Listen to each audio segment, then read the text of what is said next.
Hi, welcome to Smooth Kitchen. இன்னைக்கு chicken kofta recipe பார்க்கலாம். அதுக்கு தேவையான இன்கிரிடியன்ட்ஸ் 1/4 கிலோ சிக்கன் எடுத்திருக்கேன். போன்லெஸ். இது குட்டி குட்டி பீஸ் பண்ணிக்கோங்க. அப்பதான் கிரைண்ட் பண்ண முடியும் ஈஸியா. இல்லனா கீமாவும் வாங்கிக்கலாம். சிக்கன் கீமா கூட வாங்கிக்கலாம். 4 cloves garlic எடுத்துக்கோங்க. கொத்தமல்லி கொஞ்சம். ஒரு 3 இன்ச் அளவு தேங்காய். 1/4 துண்டு வெங்காயம். பொட்டுக்கடலை 3 டீஸ்பூன்.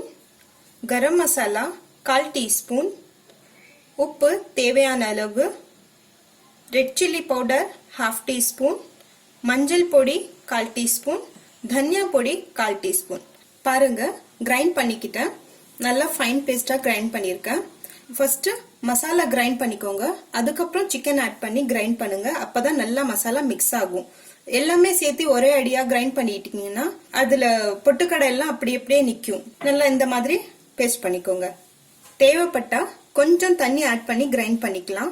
இப்போ லெமன் சைஸ் அளவுக்கு உருண்டை பிடிச்சுக்கலாம். பேன்ல கொஞ்சம் தண்ணி எடுத்திருக்கேன் கோஃப்தா குக் ஆகுறதுக்கு. இப்போ நான் அடுப்புல வைக்கல, எல்லாமே உருண்டை பிடிச்சதுக்கு அப்புறம் வச்சிடலாம்.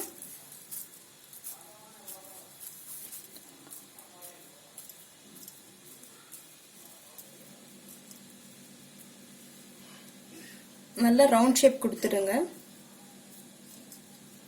பாருங்க இந்த அளவுக்கு லெமன் சைஸ் அளவுக்கு பண்ணிருக்கேன். கோஃப்தா பாருங்க உருண்டை பிடிச்சுக்கிட்டேன். இப்போ ஜஸ்ட் 2 minute ப்ராசஸ் தான். இது வந்து பாயில் பண்றது தான். வாங்க பாயில் பண்ணிடலாம். இப்போ கேஸ் ஆன் பண்ணிக்கலாம். வாட்டர் நல்லா பாயில் ஆகட்டும். அது வரைக்கும் கோஃப்தாவை டச் பண்ணக்கூடாது. பாருங்க வாட்டர் நல்லா பாயில் ஆயிட்டு இருக்கு. ஒன் சைடு குக் ஆயிடுச்சு. ஒரு 2 minutes விட்டு திருப்பிடலாம். இப்போ ஒன் சைடு குக் ஆயிடுச்சு. லைட்டா திருப்பிடலாம்.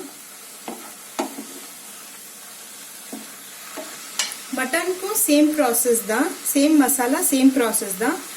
உங்களுக்கு ஸ்பைசி பிடிக்கும்னா சில்லி பவுடர் இன்னும் கொஞ்சம் ஆட் பண்ணிக்கலாம்.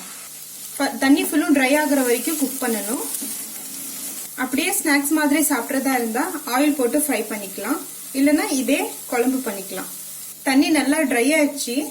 அதுக்கப்புறம் கொஞ்சம் ஆயில் போட்டு ஃப்ரை பண்ணிக்கலாம். இதே குழம்பு செய்யறதா இருந்தா நீங்க ஆயில் ஆட் பண்ணக்கூடாது, அப்படியே குழம்புல போடணும்.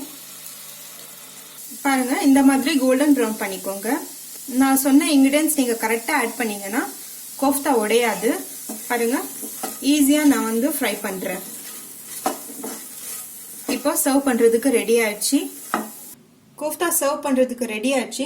இந்த ரெசிபி நீங்க கண்டிப்பா ட்ரை பண்ணி பாருங்க. இது ஸ்நாக்ஸாவும் சாப்பிடலாம். ரொம்ப டேஸ்டியா இருக்கும். உங்க குழந்தைங்களுக்கும் ரொம்ப பிடிக்கும். ஏதாவது டவுட் இருந்துச்சுன்னா கமெண்ட்ஸ் பண்ணுங்க. இந்த வீடியோ பிடிச்சிருந்துச்சுன்னா கண்டிப்பா லைக் பண்ணுங்க. தேங்க்யூ.